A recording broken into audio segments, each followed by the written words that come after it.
Joining me now, Wisconsin Congressman and House Armed Services Committee member Mike Gallagher. Congressman, it's great to see you this morning. Your reaction to the back and forth between the United States and Saudi Arabia, who issued a scathing statement a couple of days ago, by the way, in response to the White House's interpretation of the production cut. And now it appears that, they could be facing consequences. Where do we go from here? Well, it's really embarrassing, and it just shows that this administration can't get a sense of who our friends are and who our enemies are in the Middle East, and it makes us look very weak on the world stage. But we shouldn't be surprised. I mean, this is the same administration that's been cynically releasing resources from the strategic petroleum reserves designed to buy votes for the midterms. But the reality here is that the Saudis aren't afraid of Biden's bluster or being scolded by Tony Blinken. They're afraid of the administration lifting sanctions on Venezuela. They're afraid of us unleashing the power of domestic energy production. And that fear caused them to take a much different approach under the Obama and Trump administrations, a market share approach as opposed to a price management approach. And that's really, quite frankly, why Biden is struggling so much with rampant inflation, much more than Obama did, because his energy policies are far more radical than Obama's, if you can believe it, which kind of gets to the bigger point here. Inflation is a policy choice. It's the chosen policy of the Democratic Party. Inflation is what happens when you ram through trillion-dollar spending bills, when you demonize domestic energy producers, when you try and squeeze out their capital with crazy ESG narratives. That is a policy choice, and hardworking Wisconsinites in my district are dealing with that very inept policy choice by the Biden administration. And Congressman, even if he was moving forward with his green energy agenda, he could still unleash U.S. oil. I mean, Saudi Arabia wouldn't have been able to have this kind of control alongside Russia, by the way, if U.S. producers were pumping more.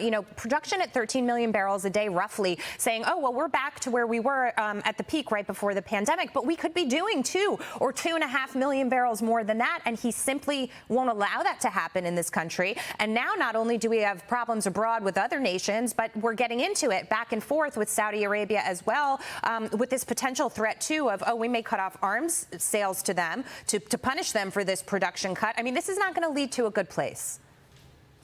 No, I mean, you're 100% right. And I think that's what drives most common sense Americans crazy, right? The solution is sitting there right in front of our face. It's to unleash the power of domestic energy production. It's to stop demonizing domestic energy producers. And that's what the Biden administration is doing. They're blaming domestic producers as the president is going all over the world, begging Venezuela, begging Saudi Arabia. He's not going to Texas. He's not going to Louisiana. He's not going to domestic producers to ask them to ramp up production because he is beholden to John Kerry, AOC, and the radical Green New Deal wing of the party. It's a massive own goal on the world stage. It's undermining our broader foreign policy, as you alluded to. It's a massive gift to Vladimir Putin. It's the weak link in our entire strategy vis-a-vis Ukraine and Russia right now. So they need to change course. Otherwise, we're going to be in a very difficult situation.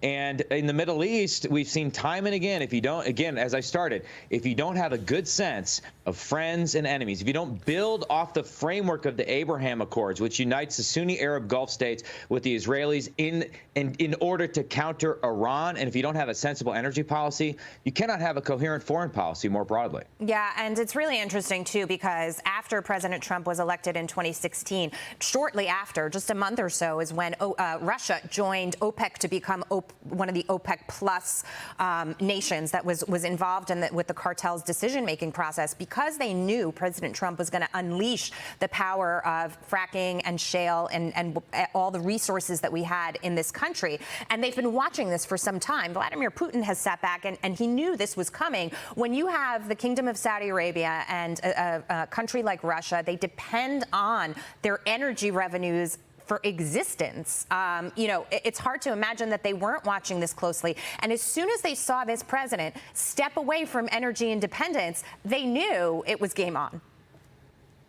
That's absolutely true. The other thing at play here, I think you can't underestimate how big of a blunder it was for the administration to come in and try and resuscitate the lifeless corpse of the Joint Comprehensive Plan of Action, or the Iran deal, which, of course, you know, the long pole in the tent for all our allies in the region, the shared threat they all face is that of Iran. And this administration has been desperate to get a deal with Iran. They're willing to accept almost anything. It's actually the hardliners in Iran who won't take yes for an answer at this point right now, and that is a huge mistake, which is another reason why this relationship with Saudi Arabia has deteriorated so quickly, and that's bad for American foreign policy and American national security. Congressman Joe Concha is going to jump in. Sure. Two questions, Congressman. First, when a U.S. president asks a foreign entity to change its policy because we have an election coming up, isn't that collusion? That's number one. And number two, behind you, I see a Bart Starr jersey, and I know that obviously you represent Wisconsin, but I'm not recognizing the color since Bart played for the Packers. So you could explain that after you answer my first question. Well, it must be the lighting. I'll answer the second one first, because it is green and gold, and Bart Starr is a hero of mine, and may he rest in peace. He did a lot for the community here, and his wife once saw me on Fox and gave me a nice call. Cherry Starr is a class act. Listen, the president, as Republicans argued when Democrats made these accusations against President Trump, the president does have enormous latitude when it comes to foreign policy. Obviously, we need to know more about the specifics of this situation before we run sort of with a collusion narrative. But I do think it raises serious concerns about the basic competence of this administration when it comes to foreign policy. As we've just been talking about, they don't seem to understand how energy markets work. They don't seem to understand how to do basic alliance management. They don't understand the basic alliance structure in the Middle East. And the thing is, what are we seeing throughout the Middle East? It's not just that traditional allies are growing weary of the Biden administration. It's that China is coming in to fill the void where we are opening up opportunities. China is playing a global game right now. They're playing global chess. Well, we're barely playing checkers right now, and that's a huge problem. And they are watching this president, you know, and all his foreign policy blunders, and saying the same thing that Vladimir Putin did, that this is an opportunity. Congressman Mike Gallagher, great to see you this morning. Thank you for joining us. Thank you.